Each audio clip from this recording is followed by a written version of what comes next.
Same thing in South Africa, Tony. It's the ivory trade and the hunters. And in South Africa, of course, hunting is a huge industry. And that's what's fueling this, not science, but the hunting industry, the hunting lobby, and the ivory trade. Yes, indeed.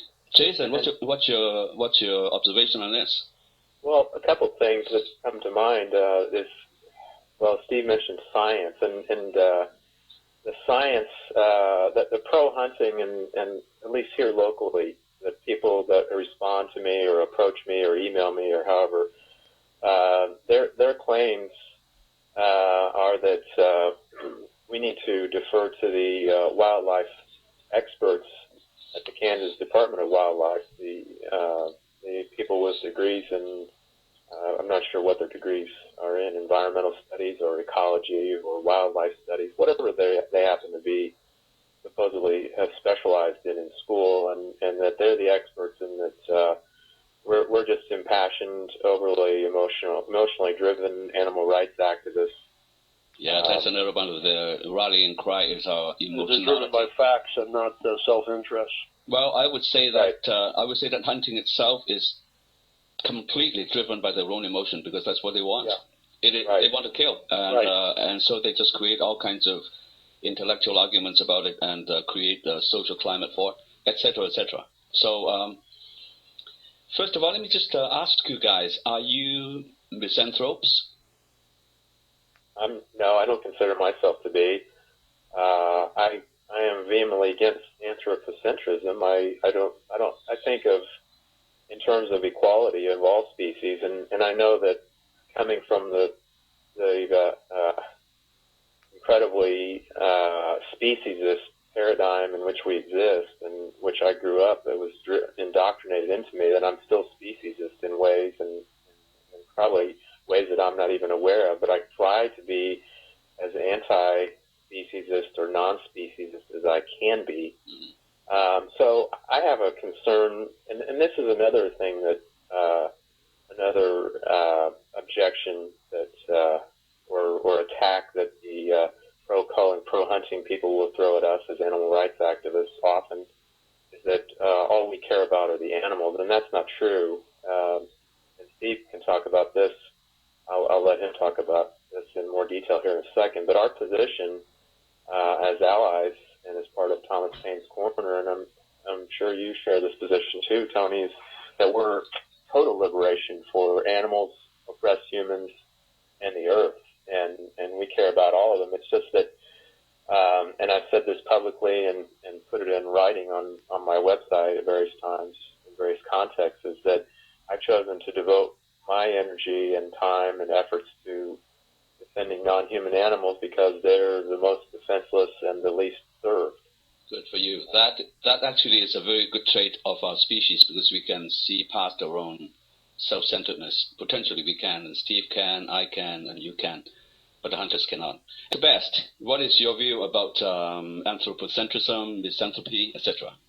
Well, that's a good distinction between anthropocentrism and misanthropy. We are opposed to a worldview that has roots in ancient agricultural society that emerged some 12,000 years ago, and perhaps even earlier with hunting. We can explore the roots of hunting, if you like, some 60,000 years ago, organized large-scale hunting. And this idea that the human beings are not a part of the natural world, but apart from the natural world.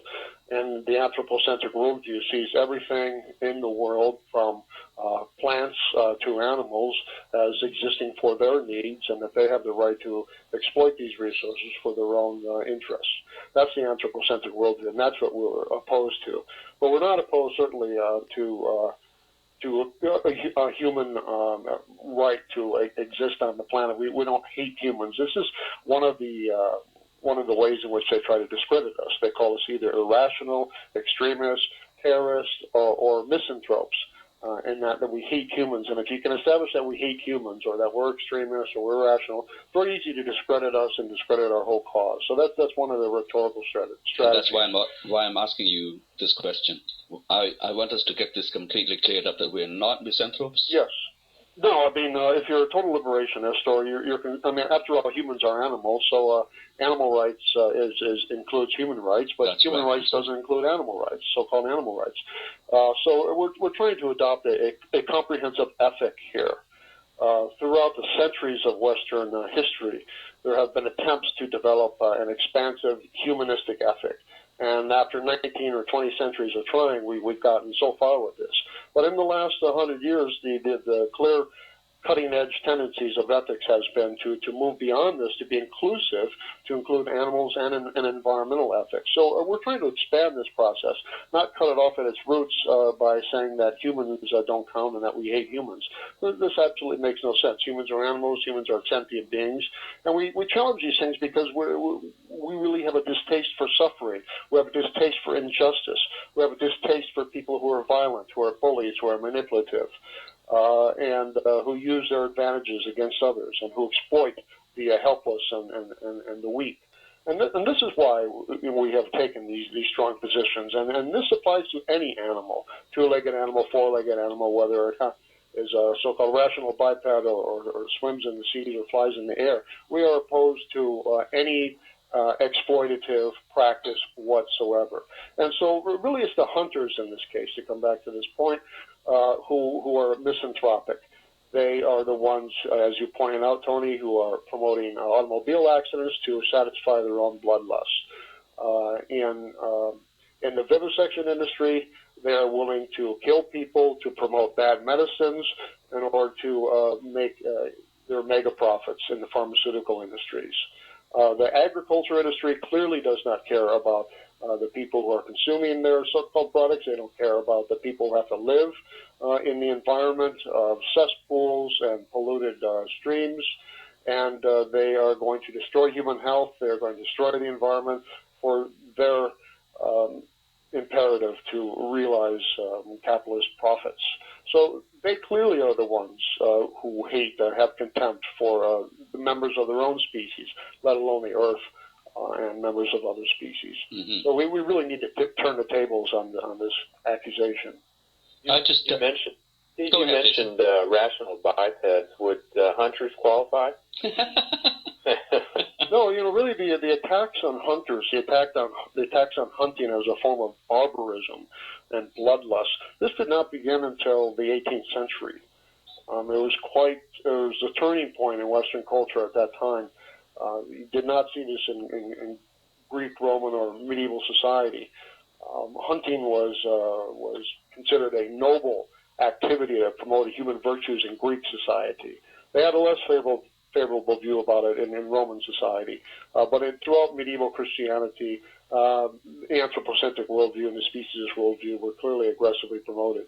But beginning in the Age of Enlightenment, these hunting was considered a form of barbaric activity, and it was also bound up with the activities of the aristocratic class. So there was a real politics to challenging hunting, because by challenging hunting, you could challenge the aristocracy and their leisurely pursuits and their decadent existence.